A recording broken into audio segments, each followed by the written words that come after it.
Ya, Assalamualaikum warahmatullahi wabarakatuh. Rekan-rekan mahasiswa yang mengambil mata kuliah filsafat komunikasi, pada pertemuan sekarang ini saya akan membahas tentang lanjutan etika. Nah, dalam hal ini etika komunikasi massa ya, etika komunikasi massa. Baik, kita mulai ya dengan melihat slide berikut ini. Oke, baik. Di pertemuan ini saya akan membahas 4 hal. Yang pertama adalah definisi ya. Definisi dari komunikasi massa. Nah ini, gitu ya, atau media massa. Lalu yang kedua, ciri dari komunikasi massa. Lalu yang ketiga, fungsi dari media massa. Dan yang keempat adalah etika komunikasi massa.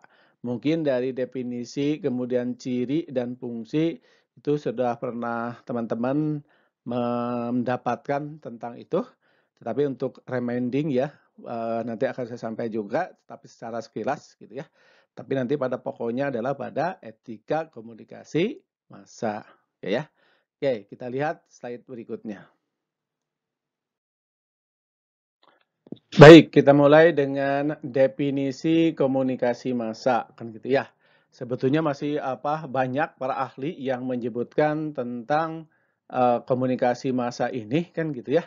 Nah, misalnya dari definisi-definisi itu sebetulnya mengarah pada pada dasarnya komunikasi massa adalah komunikasi melalui media massa. Apa itu media massanya? Yaitu media cetak dan elektronik. Nah, media cetak itu bisa surat kabar, bisa majalah, gitu ya. Bisa juga buku misalnya. Nah, di situ adalah media massa. Nah, massa dalam pengertian umum nih, gitu ya, berbeda dengan massa dalam arti komunikasi massa kan gitu ya, nih, ya kan? Nah, kalau massa dalam arti komunikasi massa itu adalah lebih menunjuk pada penerima pesan nih, ya, yang berkaitan dengan media massa. Tentu saja berkaitan dengan halayak, audiens, penonton, pemirsa, atau pembaca di situ. Nah, sedangkan massa dalam arti umum itu adalah hanya tertuju pada kumpulan individu yang berada dalam satu lokasi tertentu saja, kan gitu ya. Jadi tidak difokuskan pada halayak, audiens, penonton, pemirsa, atau pembaca. Nah, itulah definisi tentang komunikasi massa. Boleh kita lihat di slide berikutnya ya.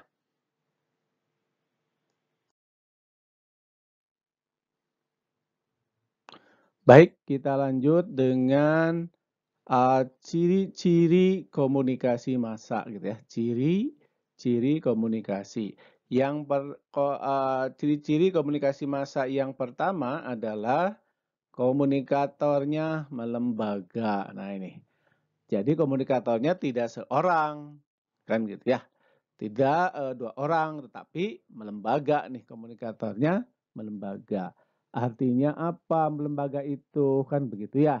Dan melembaga itu artinya bahwa seseorang yang masuk dalam lembaga itu ketika dia bertugas, misalnya ya, bertugas seorang wartawan, bertugas ke lapangan. Nah, dia tidak mengatasnamakannya sendiri, tetapi mengatasnamakan lembaga kan begitu ya. Jadi dengan kata lain, komunikator dalam komunikasi massa itu bukan satu orang, tetapi kumpulan orang yang mewakili lembaga ini, gitu ya. Nah, berarti di situ kalimat lainnya bahwa komunikator dalam komunikasi massa itu adalah kumpulan individu, kan gitu ya.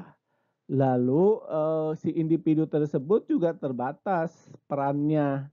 Ada yang jadi wartawan, ada yang jadi redaktur, ada yang sekretaris, ada yang lain-lainnya di situ. Berarti di situ memiliki masing-masing peran yang berbeda di situ. Nah, selain itu pun juga di sini pesan yang disebarkan atas nama media, bukan atas nama orang itu, bukan atas nama wartawan, tetapi atas nama lembaga itu atau atas nama media itu. Gitu ya. Tuh, oke, kita lanjut ke slide berikutnya. Baik, kita lanjut dengan komunikan dalam komunikasi massa itu adalah heterogen ya. Tadi kalau mengenai komunikator, bahwa komunikator dalam komunikasi massa itu adalah melembaga, kan begitu. Nah, sekarang komunikannya di dalam komunikasi massa, komunikannya itu adalah bersifat heterogen nih, heterogen gitu kan, heterogen. Nih, tidak homogen tapi heterogen. Apa maknanya? Berarti di situ komunikannya berasal dari berbagai kelompok dalam masyarakat kan gitu ya. Yang berbeda dalam usia, pendidikan gitu ya, penghasilan, geografis dan segala macam di situ gitu ya. Nah, selain itu juga makna dari heterogen itu adalah berisi individu-individu yang tidak tahu atau tidak mengenal satu sama lainnya di situ ya. Tidak mengenal satu sama lainnya. Dan yang ketiga, makna dari heterogen itu adalah mereka tidak mempunyai kepemimpinan atau organisasi yang formal. Karena kan heterogen tadi kan gitu ya, di komunikasi massa itu tidak saling mengenal. Bagaimana mungkin ada pemimpinnya di situ ya? Nah, itu adalah mengenai komunikan. Baik, kita lanjut ke slide berikutnya. Baik, kita lanjut dengan ciri komunikasi massa yang ketiga ya. Ciri komunikasi massa yang ketiga. Apa itu? Yaitu pesan bersifat umum. Tadi kalau dua sebelumnya itu adalah komunikatornya melembaga, kemudian komunikannya bersifat heterogen, yang ketiga adalah pesannya bersifat umum. Maknanya apa nih? Nah, maknanya bahwa pesan-pesan dalam komunikasi massa itu tidak ditujukan kepada satu orang atau satu kelompok tertentu, kan gitu ya. Tetapi ditujukan pada siapa? Pada halayak yang plural, yang tadi heterogen tadi gitu ya. Jadi pesannya tidak hanya untuk satu orang atau kelompok orang, tapi ditujukan kepada halayak yang plural tadi atau yang heterogen gitu ya. Kemudian maknanya apa juga bersifat umum. Nah, pesan-pesan yang dibuat nih, pesan-pesan yang dibuat itu tidak bersifat khusus gitu ya. Karena untuk umum tadi kan gitu ya, tidak bersifat khusus. Gitu kan? Nah, yang berikutnya makna dari pesan bersifat umum itu adalah khusus pesannya itu adalah ditujukan kepada masyarakat yang luas. Jadi tadi tidak bersifat khusus gitu ya. Nah, khusus artinya di sini adalah ya memang pesannya disengaja untuk golongan tertentu kan gitu ya. Misalnya ini ditujukan untuk golongan tertentu misalnya. Nah, itu berarti kalau ditujukan pada golongan tertentu berarti itu sifatnya sudah pesan bersifat khusus gitu ya. Misalnya contoh nih, pesan disampaikan lewat telepon khusus untuk satu orang saja, dan kan nggak akan sampai di situ ya. Karena kalau komunikasi sama, pesannya harus bersifat umum gitu ya, tidak bersifat khusus. Oke. Baik, kita lanjut ke slide berikutnya. Oke, yang keempat, ciri khas dari komunikasi massa itu komunikasinya cenderung berlangsung satu arah ya, cenderung langsung satu arah kan gitu ya, atau terkesan satu arah kan gitu ya. Oke, misalnya nih maknanya apa? Nah, itu di dalam komunikasi massa yang menggunakan cetak gitu ya, misalnya atau apa elektronik, radio gitu, kemudian TV, itu komunikasinya cenderung bersifat satu arah. Mengapa? Contohnya misalnya ketika ada di media cetak yang ingin kita apa namanya, kita perbaiki atau kita apa namanya, kritisi kan gitu ya. Nah, itu kan harus melalui proses-proses di situ ya. Nah, kelihatannya di situ adalah berlangsung satu arah kan gitu ya. Lalu misalnya maknanya apa lagi? Nah, kita tidak bisa langsung nih memberikan respon. Iya kan sudah tadi sudah misalnya tadi sudah saya contohkan misalnya mengenai surat pembaca itu kan prosesnya terjadi dulu kan gitu ya di situ.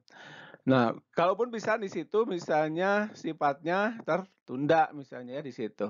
Sifatnya tertunda, kalaupun ada juga tertunda dulu.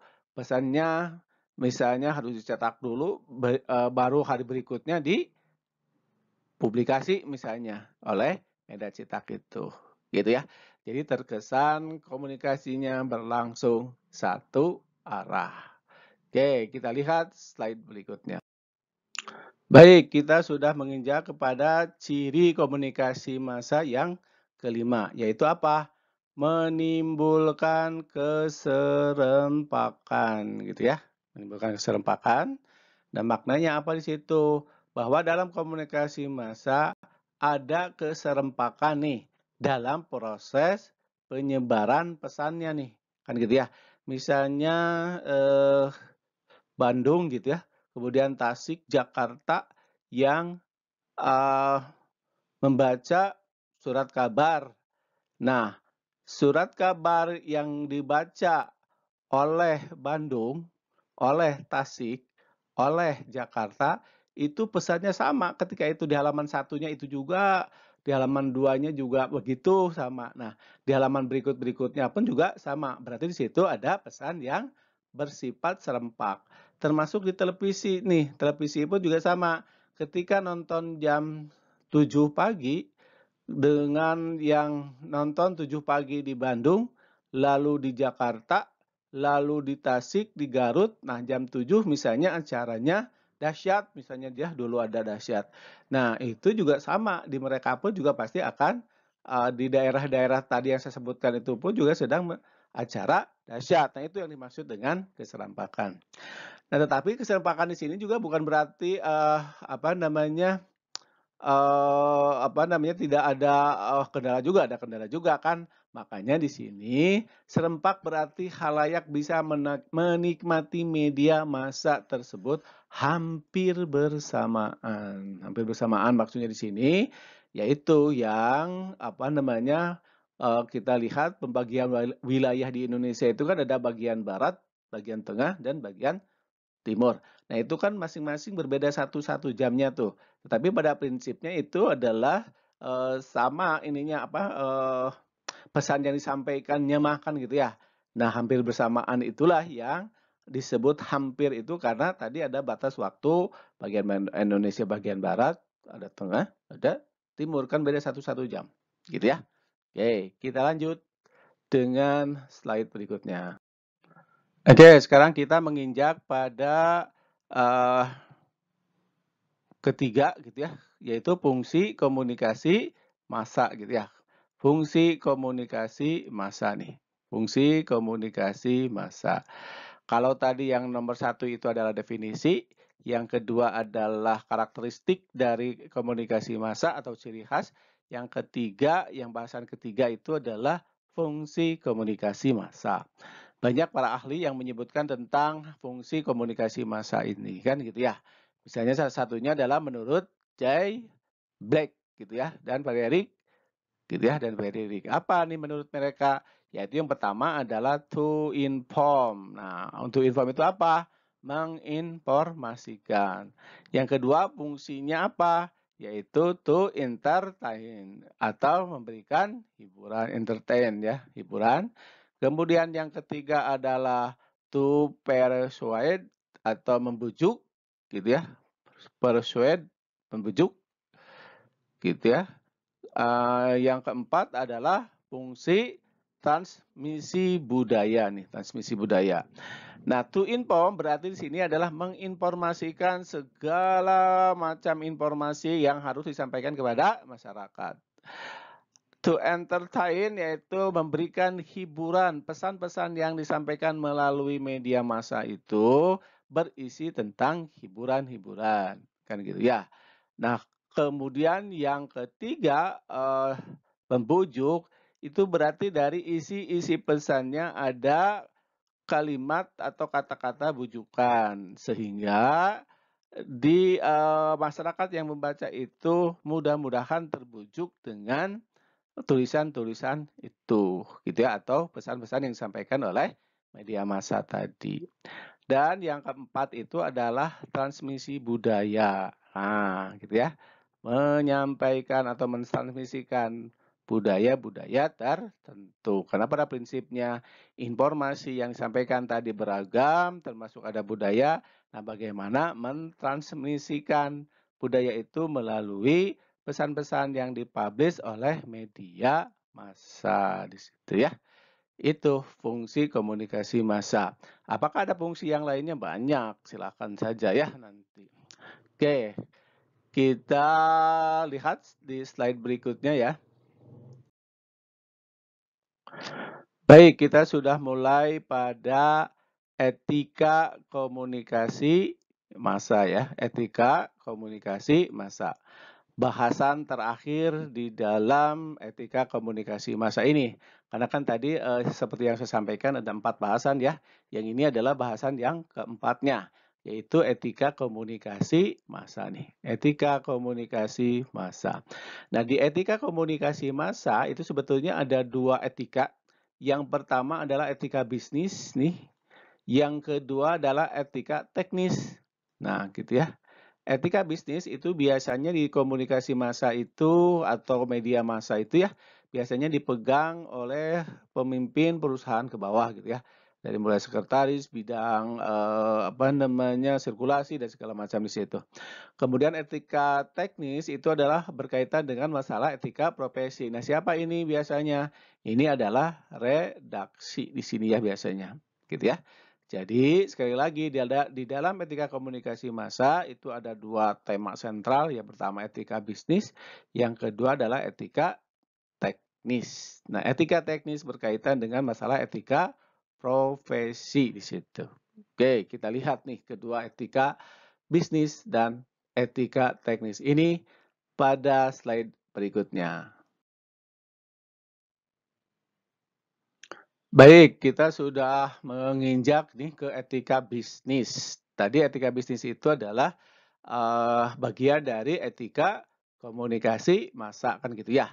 Etika bisnis yang pertama kita lihat nih. Yang pertama, perusahaan pers nih harus ditumbuh kembangkan atas dasar prinsip-prinsip ekonomi dan sistem manajemen yang sehat. Itu etikanya.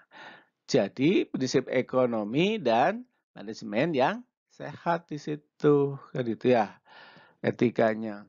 Lalu yang kedua, misalnya ya, yang kedua saya ganti warnanya sebentar. Yang kedua, perusahaan pers tidak menyiarkan hal-hal yang merugikan upaya mencerdaskan kehidupan bangsa. Nah, itu secara bisnis gitu. Lalu yang ketiga nih, perusahaan pers harus terbuka melayani klaim dari masyarakat gitu ya. Jadi kalau ada keluhan dari masyarakat gitu ya, nah itu harus segera ditanggapi oleh perusahaan atau oleh komunikasi atau oleh media massa ini. Lalu yang keempat itu adalah perusahaan pers atas inisiatif bersama memelihara iklim yang kondusif dalam arti berjalannya kemerdekaan pers itu gitu ya sebagai landasan dan jaminan bagi tumbuh dan perkembangan industri pers. Jadi intinya di sini mungkin secara bisnis saling mendukung antara perusahaan yang satu dengan yang lainnya karena di situ ada iklim yang kondusif kan begitu ya di situ. Maknanya begitu. Kemudian nomor kelima di etika bisnis itu adalah perusahaan pers tidak melakukan praktik monopoli nih. Nah, tidak boleh secara etika mah kan gitu ya. Kemudian pembentukan opini publik dan monopoli kepemilikan terhadap industri media massa. Nah, ini tidak boleh sebetulnya secara etika gitu ya. Oke, baik. Kita lanjut ke slide berikutnya. Baik, keenam, perusahaan pers bekerja sama dengan sesama bagi kehidupan pers yang saling menguntungkan dan menghindari persaingan yang curang. Nah, itu secara etikanya mah begitu gitu ya. Kemudian nomor 7, perusahaan pers nih harus memiliki standar profesi. Ya, sudah ada ya, sekarang sudah ada standar profesinya. Gitu ya.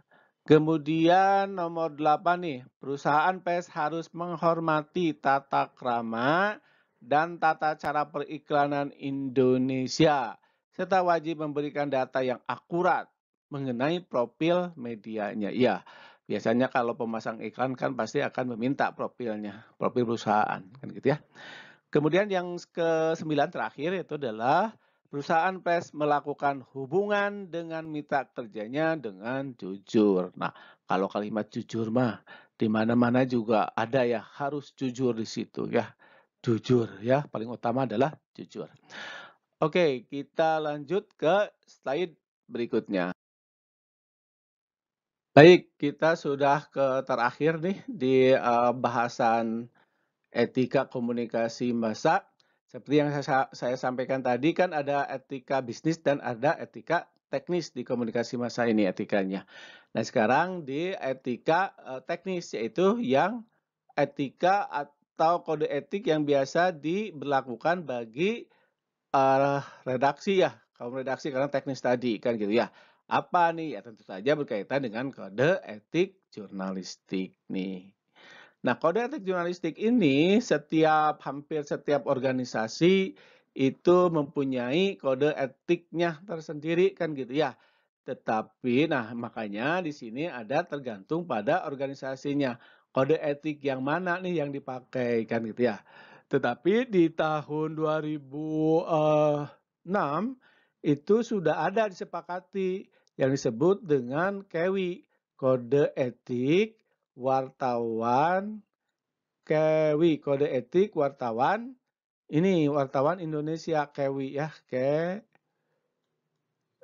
ini tulisnya KEWI. Nah, ini kode etik wartawan Indonesia di situ. Nah, ini sudah disetujui oleh 26 organisasi nih, 26 organisasi wartawan. Di antaranya apa? Ada PWI, ada AJI gitu ya. AJI nih, ada AJI dan ada AJI itu ada IJTI. Itu ya, IJTI, Ikatan Jurnalis Televisi Indonesia. Nah, setiap organisasi juga tadi misalnya IJTI juga punya, kemudian AJI juga punya, PWI juga punya, tetapi sejak 2006 itu sudah ada KEWI, Kode Etik Wartawan Indonesia yang disepakati oleh 26 organisasi diantaranya tadi PWI, AJI, dan IJTI kan gitu ya. Gitu ya. Intinya kan ada 11 pasal ya, nanti coba dilihat nanti di Kode Etik Wartawan Indonesia itu ada 11 pasal. Tinggal dibaca saja di situ adalah kode etiknya ya di situ. 11 pasal nih ya. Nah, ini. 11 pasal di situ gitu ya. Nah, karena itulah di situ jurnalistik dan humas juga mempunyai kode etik, apalagi humas gitu juga nanti kan berbeda juga nanti ada kode etik tersendiri. Mengapa humas juga harus disampaikan di sini juga karena nanti wartawan kode etik itu biasanya dikaitkan dengan peran humas juga dan peran wartawan di lapangan saat saat ini mengkonstruksi data-data yang ada di lapangan yang akhirnya nanti menjadi sebuah berita, gitu ya. Oke, kita lanjut ke slide berikutnya. Ya, teman-teman, itulah tadi bahasan kita hari ini. Kita sudah mulai tadi dibahas tentang definisi komunikasi massa, lalu ciri komunikasi massa atau karakteristik, lalu fungsi, dan yang keempat adalah tadi etikanya seperti apa, gitu ya. Saya rasa itu saja materinya hari ini. Mudah-mudahan bisa memberikan penambahan kekayaan ilmu bagi kita. Mudah-mudahan ya. Mohon maaf jika ada yang masih kurang. Insya Allah nanti kita ketemu lagi di minggu berikutnya. Terima kasih. Wassalamualaikum warahmatullahi wabarakatuh.